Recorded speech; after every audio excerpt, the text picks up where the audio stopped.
तो European union Bharat को तो वो खत नहीं लिखता, पाकिस्तान को क्यों कहता है कि आप ऐसे करें? इंटरनेशनल रेटिंग एजेंसी फिंच ने पाकिस्तान की रेटिंग मनफी कर दी है। यह मुल्क की मईशत के लिए स्याह तरीन दिन है। अफगानियों को अफगानी भाई बता करके हमें गंदम के लिए तरसा दिया, ये इमरान खान ने किया था ना। वो चाहते हैं कि इतना खराब कर दिया जाए कि पाकिस्तान 15-20 साल तक उठ न सके कभी इस कैफियत से। अमेरिका पाकिस्तान को बराबरी की सतह पर तस्लीम करे। 80,000 जाने गई दहशतगर्दी की जंग में। मईशत की बुरी हालत है, स्टॉक एक्सचेंज क्रैश कर गई है, कोई डायरेक्शन समझ नहीं आ रही, रेटिंग पाकिस्तान की गिर रही है, माशी अबतरी दिन ब दिन बढ़ रही है। फिच ने भी आज हमारी रेटिंग जो है वो B नेगेटिव कर दी है।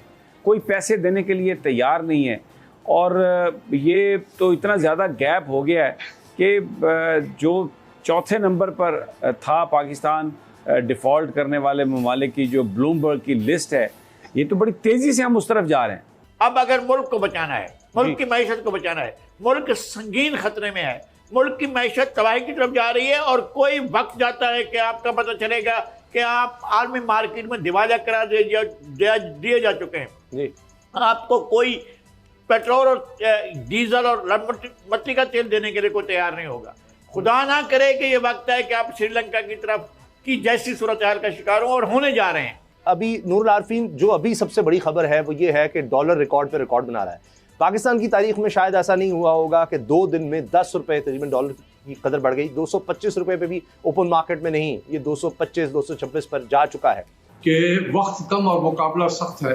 ऐसा लग रहा है कि जानबूझकर पाकिस्तान को एक श्रीलंका टाइप के क्राइसिस की तरफ खींच के बड़ी तेजी से लेके जाया जा रहा है।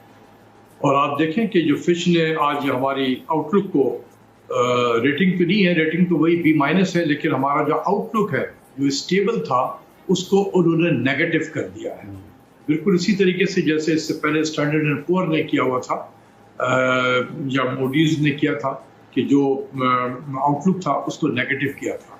और इसमें उन्होंने बहुत सारे फैक्टर आइडेंटिफाई किए हैं कि वो क्यों पाकिस्तान को के आउटलुक को नेगेटिव करार दे रहे हैं। और उसमें सबसे पहले जो है वो पॉलिटिकल रिस्क जो है, rising political risk in Pakistan, ये एक बहुत बड़ा फैक्टर है। तो इसीलिए मैं कहता हूँ कि उन तमाम लोगों को कि सियासत बहुत होती रहेगी इस मुल्क में।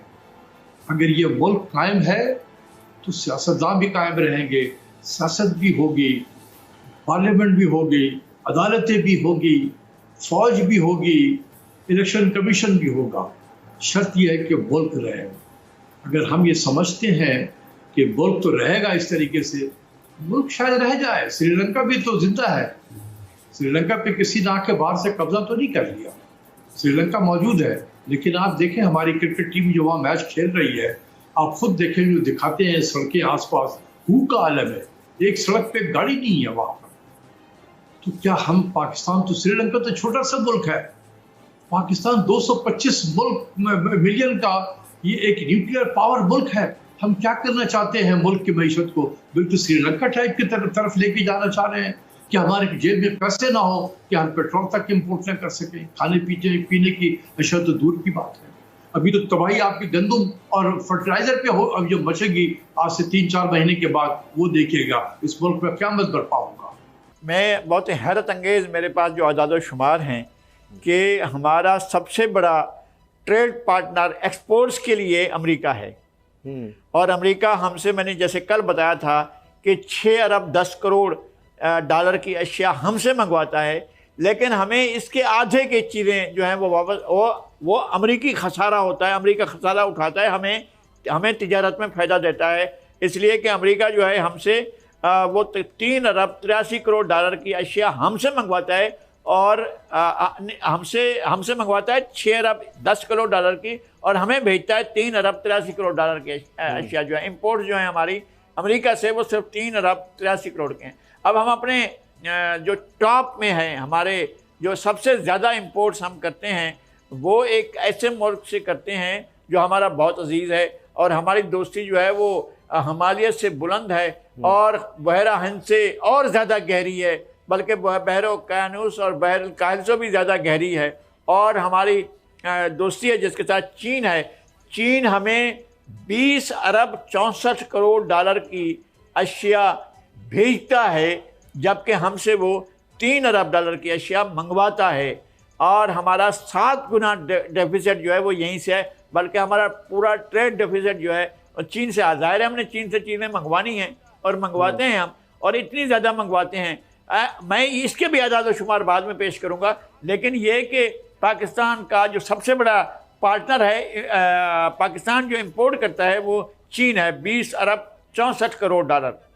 उसके बाद नंबर 2 पर जो है हम आपको ज़्यादा हैरत होगी कि मुत्तहिदा अरब इमारात है, और मुत्तहिदा अरब इमारात से हम 7 अरब 35 करोड़ डॉलर की अशिया मंगवाते हैं यूएई से, जबकि हम यूएई को जो है वो महज 1 अरब 20 करोड़ की चीज़ें भेजते हैं। हमारी एक्सपोर्ट जो है 1 अरब 20 करोड़ की हैं, और उसकी हमारी तरफ एक्सपोर्ट जो हैं वो 7 अरब 35 करोड़ डॉलर की हैं।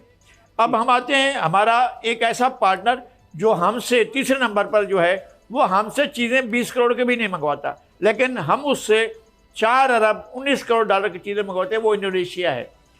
यूनाइटेड स्टेट अमेरिका से हमने बता दिया आपको 3 अरब 83 करोड़ की। सऊदी अरेबिया से हम 3 अरब 77 करोड़ की अशिया मंगवाते हैं, इंपोर्ट करते हैं। कतर से 2 अरब 66 करोड़ की, और कुवैत से 2 अरब 27 करोड़ की अशिया मंगवाते हैं। जापान से 2 अरब 18 करोड़ डॉलर की वो मंगवाते हैं, हम चीज़ें मंगवाते हैं। हम फिर इनकी तफसीलात देंगे कि हम क्या मंगवाते हैं, बाद में देंगे। जनूबी अफ्रीका जो 25वें नंबर पर हमारी एक्सपोर्ट्स में, हमारी इंपोर्ट्स में वो जो है 9वें नंबर पर है, 1 अरब 74 करोड़ डॉलर की अशिया हम साउथ अफ्रीका से मंगवाते हैं। थाईलैंड से हम 1 अरब 70 करोड़ की अशिया मंगवाते हैं। साउथ कोरिया से हम 1 अरब 50 करोड़ डॉलर की अशिया मंगवाते हैं। ब्राज़ील से हम भेजते 20 करोड़ डॉलर की अशिया भी नहीं है, लेकिन वहाँ से हम 1 अरब 46 करोड़ डॉलर की अशिया मंगवाते हैं। सही। मलेशिया से हम 1 अरब 32 करोड़ डॉलर की अशिया मंगवाते हैं। जर्मनी से 1 अरब 1 करोड़ डॉलर की अशिया मंगवाते हैं।